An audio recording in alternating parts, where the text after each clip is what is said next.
दर्शकगण, श्रोतागण, भाई और बहनों, मातृशक्ति को नमन। खास, विशेष, अच्छा इंसान बनाने वाला, इंसानियत के गुण देने वाला और हमें सद्गुण और संस्कार भरने वाला आप सबका हार्दिक स्वागत है, अभिनंदन है, सत्कार है। लोगों का हृदय परिवर्तन किया जाता है, लोगों को ऐसी अच्छी अच्छी बातें बताई जाती है जिससे उनके अंदर चेंज आता है और प्रतिदिन नए नए विषयों के ऊपर प्रतिपादन किया जाता है। इसी क्रम के अंदर एक बहुत अति सुंदर वैश्विक विषय आज हम ले रहे हैं। वह विषय क्षमा वीरस्य भूषणम। वीर का आभूषण क्या होता है? वीर का आभूषण तलवार, कटारी, तोप, बंदूक ये है या क्षमा है? तो हम इसको दो भागों के अंदर बांटते हैं कि ऐसा वीर जो कि बाहरी शत्रुओं से लड़ना चाहता है, तो उस वीर के पास के अंदर तलवार, भाला, बर्छी और अपने ग्रेनेड और तोप वगैरह ये बाहर के आभूषण कहलाते हैं, हथियार कहलाते हैं। ये होने चाहिए। इन शस्त्रों के माध्यम से जो है वह दूसरे से लड़ करके और वो विजय हासिल कर सकता है, अगले को पराजित कर सकता है। अब एक दूसरी बात करते हैं कि ऐसा व्यक्ति है जो कि जीतना चाहता है किसी को, तो वह एक अमोघ मंत्र और है, वो क्षमा का मंत्र है। उसके लिए महात्मा गांधी का उदाहरण दिया जाता है कि महात्मा गांधी ने अस्त्र से नहीं और शस्त्र से नहीं बल्कि जो शास्त्र से यानी नॉन वायलेंस से, सत्याग्रह के माध्यम से उन्होंने अंग्रेजों को भारत छोड़ने के लिए मजबूत कर दिया। सत्याग्रह किया, उन्होंने सत्य पर अडिग रहे और कई यातनाएं झेली और बिना खून खराबे के उनको मजबूर कर दिया। उपवास के माध्यम से, तप के माध्यम से, मौन के माध्यम से, मौन रैली के माध्यम से उन्होंने ये सिद्ध कर दिया कि हम तुम्हारा शासन नहीं चाहते हैं, हम स्वराज्य चाहते हैं, हम खुद अपना राज्य करना चाहते हैं, हमें तुम्हारे राज्य की आवश्यकता नहीं है। तो आप वापस जाइए, आप अपने देश के अंदर लौट जाइए। और आखिर के अंदर 15 अगस्त 1947 को देश आज़ाद हुआ। ब्रिटिश सरकार की 200 वर्ष की गुलामी के बाद में आज़ाद हुआ। तो ये जो बात क्या हुई, ये बात ये हुई क्षमा वीरस्य भूषणम। वीर का सबसे बड़ा आभूषण क्षमा का है। भाई और बहनों, दर्शकगण, श्रोतागण, क्षमा करना सबसे कठिन कार्य है। क्षमा वही कर सकता है जो अपने भीतर के शत्रुओं से लड़ता है। बाहर के शत्रुओं से हम लड़ाई करते हैं, ये हमारा एक दायित्व है, हमारा एक ड्यूटी है जो कि हम देश के लिए करते हैं, परिवार के लिए करते हैं या समाज के लिए करते हैं। लेकिन जो भीतर के दुश्मन हैं, भीतर के दुश्मन कौन? क्रोध, अहंकार, माया और लोभ है। उन दुश्मनों को जीतना, उन दुश्मनों का विजेता होना, वो राग द्वेष विजेता कहलाता है, वो भगवान कहलाता है, वो तीर्थंकर कहलाता है, वो स्थित प्रज्ञ होता है, वो प्रज्ञा पुरुष होता है। और ये व्यक्ति हर एक व्यक्ति नहीं हो सकता है। जो लड़ाई करना बहुत आसान है, नेले पे दैला मारना बहुत सरल है, टिट फॉर टैट करना सरल है, ईंट का जवाब पत्थर से देना सरल है, लेकिन किसी को क्षमा करना बहुत ही कठिन कार्य है। क्षमा करने के लिए हमारा भीतर जो जहर भरा हुआ है राग द्वेष का, उसकी थैली न्यून होनी चाहिए। हमारे भीतर जहर कम होना चाहिए। तो जहर कम होने से क्षमा की भावना आती है। कोई व्यक्ति किसी को नमस्कार करता है तो इसके बारे में बहुत बड़ी शोध हुई कि ये जो दोनों हाथ जुड़ते हैं, भीतर नम्रता नहीं आती है तब तक हाथ नहीं जुड़ते। भीतर नम्रता नहीं आती है, प्रणाम नहीं होता है। भीतर नम्रता नहीं आती है तो विनय का भाव नहीं आता है। जो इसीलिए हमारे शास्त्रों के अंदर कहा गया है कि जो व्यक्ति झुकता है वो पाता है और जो व्यक्ति ताड़ की तरह खड़ा रहता है वह खोता है। आपने कभी देखा होगा कि हमारी ये एप्पल होती है, एप्पल जिस पेड़ के ऊपर लगी हुई रहती है, लटकती रहती है, तो पेड़ जो है ना भारी होकर के वो नमता है। वह नमने से इतना बड़ा मधुर जो है फ्रूट देता है। और एक ताड़ का वृक्ष होता है, खजूर होता है, जो कि लंबा ही लंबा चला जाता है, खूब लंबा होता है। तो कहने का अर्थ है कि जहाँ पर अहंकार की न्यूनता होगी, जहाँ ईगो कम होगा, तब जाकर की ये बातें आएगी। अहंकारी व्यक्ति कभी भी नहीं नम सकता है। और इसीलिए हमारे गुणों की खान विनय को कहा गया है। व्यक्ति के अंदर एक विनय का गुण होता है तो उसके इर्द गिर्द सैकड़ों गुण आ जाते हैं। जैसे उदाहरण के तौर पर देखिए, कोई बड़ा व्यक्ति आ जाता है, मिनिस्टर आ जाता है। आज नरेंद्र भाई मोदी आकर के खड़े हो जाते हैं तो उनके चारों तरफ कितने मंत्री, राज्य मंत्री, सरकार के मंत्री सभी खड़े हो जाते हैं, क्योंकि वह शक्ति प्रधान हैं, वो वर्चस्व वाले हैं, वो अधिकारी हैं और उन्होंने कुछ कर्तव्य ले रखा है, तभी उसकी ओर होता है। उसी तरीके से जब हमारा विनय का गुण आता है तो सारे गुण आते हैं। और विनय का गुण कहाँ से आता है? क्षमा करने से आता है। फॉरगिवनेस, क्षमा उत्तम एक बहुत बड़ा धर्म कहलाता है। और जो व्यक्ति क्षमा वीरस्य भूषणम को स्वीकार कर लेता है, उसका जीवन सार्थक हो जाता है। फिर वो मंदिर जाता है कि नहीं जाता है, सामायिक संवर करता है कि नहीं करता है, प्रभु की उपासना करता है या नहीं करता है, उसने तो एक महागुण को अपने आप के अंदर जो है वो अपने आप के अंदर इकट्ठा कर लिया, अपने आप में समाहित कर लिया। इसलिए भाई और बहनों, दर्शकगण, श्रोतागण, अगर हम अपने जीवन की सार्थक बनाना चाहते हैं तो क्षमा करना सीखें, क्योंकि ये सृष्टि है। इस सृष्टि में सभी तरह के लोग होते हैं। तुलसीदास जी ने कहा है कि इस तुलसी संसार में भांत भांत के लोग, सबसे हिलमिल चालिए नदी नाव संजोग।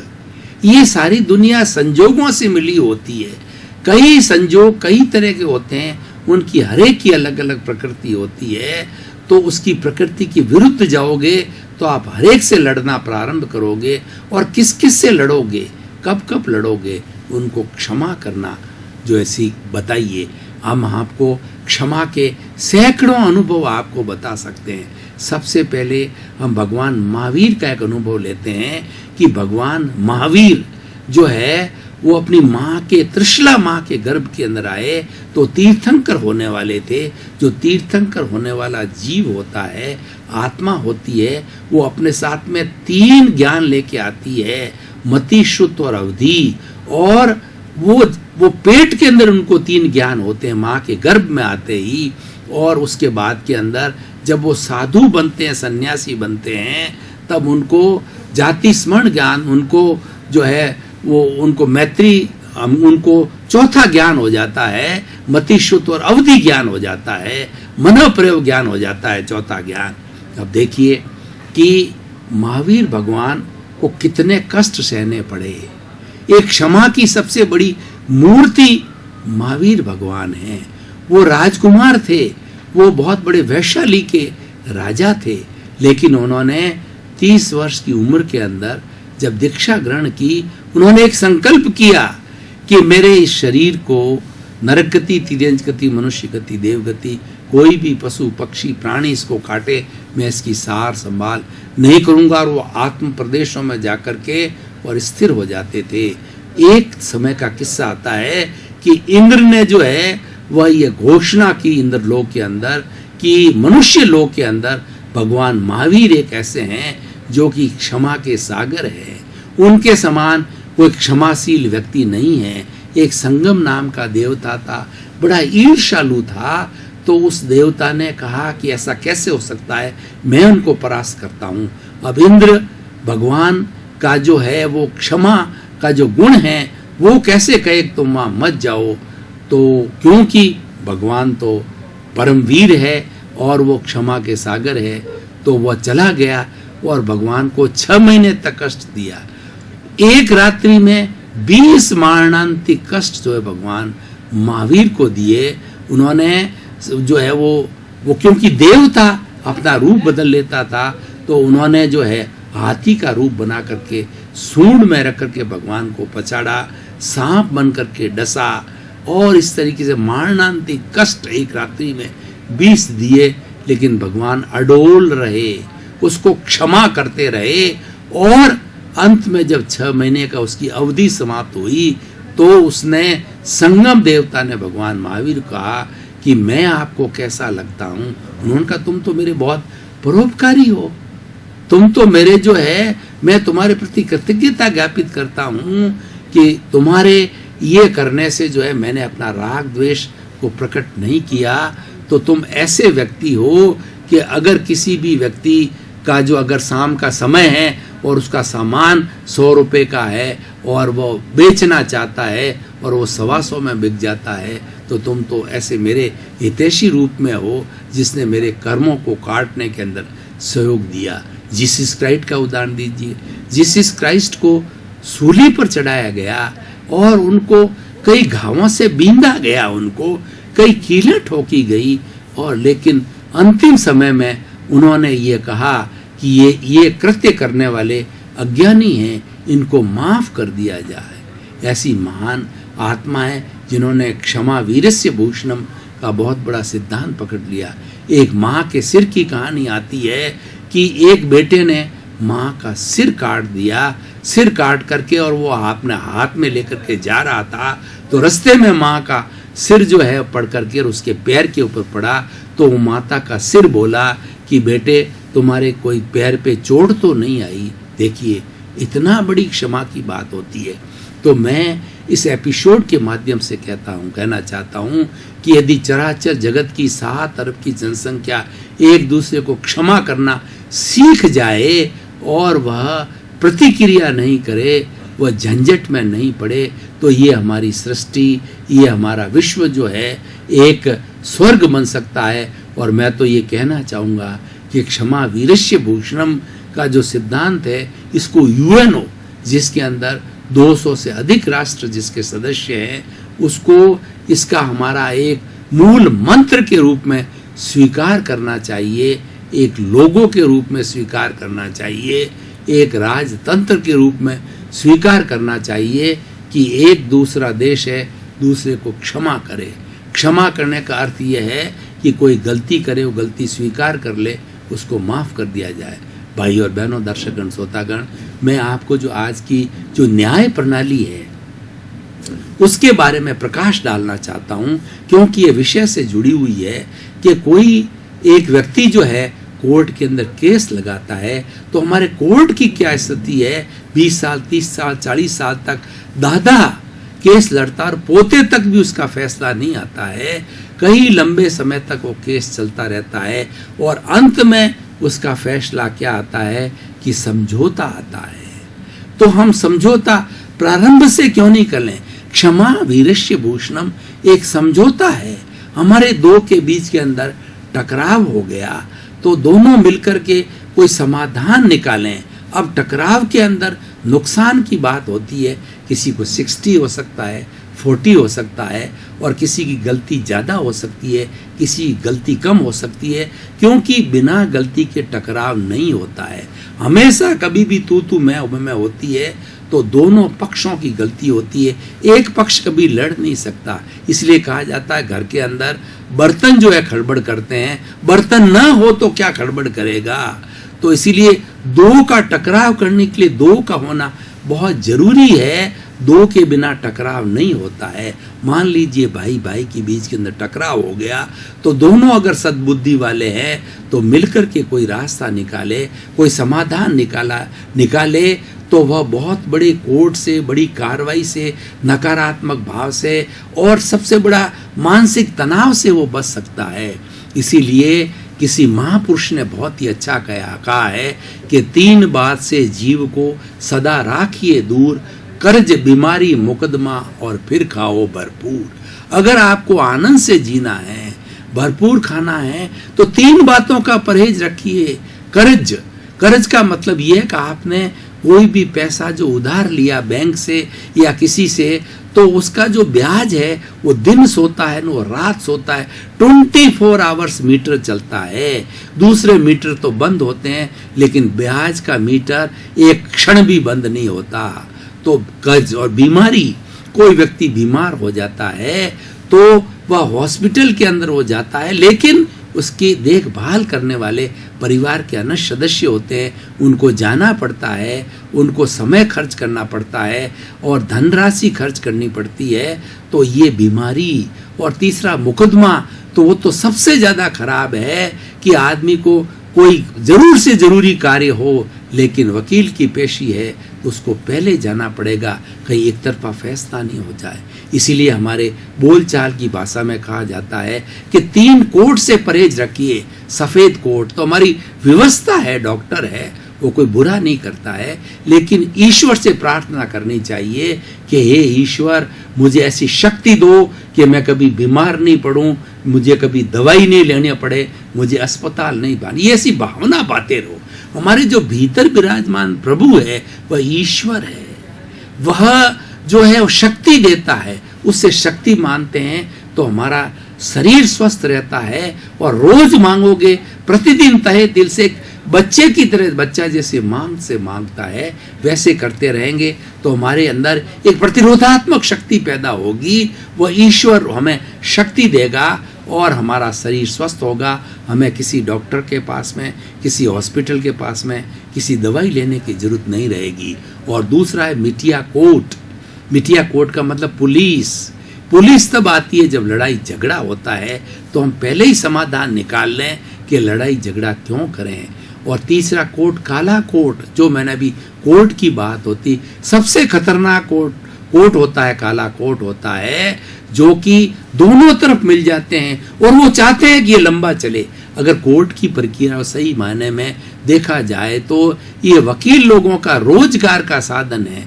वो 10 साल, 20 साल, 30 साल लंबा चलाते हैं, दोनों वकील मिल जाते हैं ताकि किया दोनों का रोजगार चलता रहे।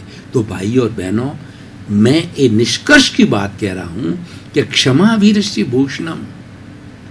हमारे अगर कोई भी वरिष्ठ स्थिति पैदा हो गई है, किसी के साथ में हो गई है, हम समाधान निकालें।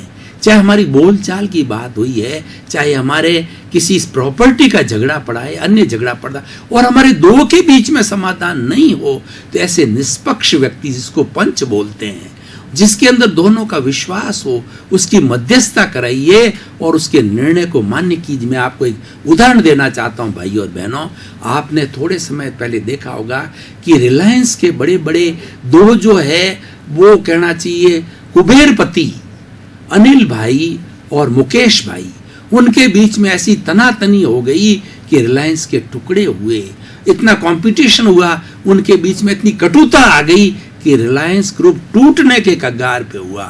लेकिन ईश्वर ने उनको सद्बुद्धि दी। उनकी माँ कोकिलाबान एक देवी बन के आई, एक ईश्वर बन के आई, और दोनों ने भाइयों को जोड़ा और सौहार्द पूरा किया, और फिर से जो है ये रिलायंस ग्रुप जो है वो वापस पनप गया।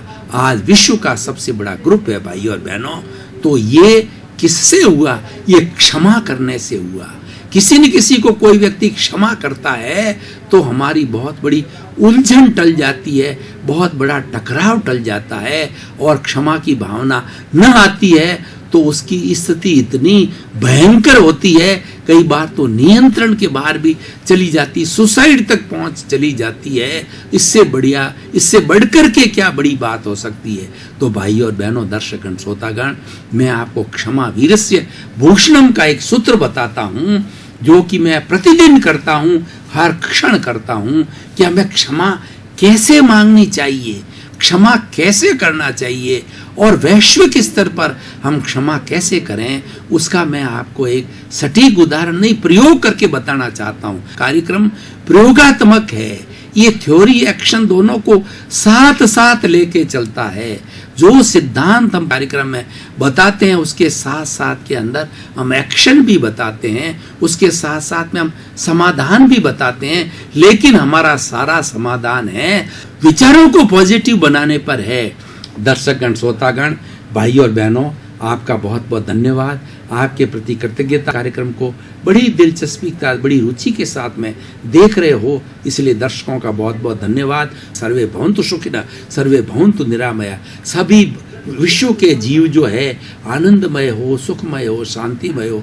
इसी क्रम में आपका जीवन आनंदमय हो, सुखमय हो और आप भरपूर प्रेममय बनकर समाज की सेवा करते रहे।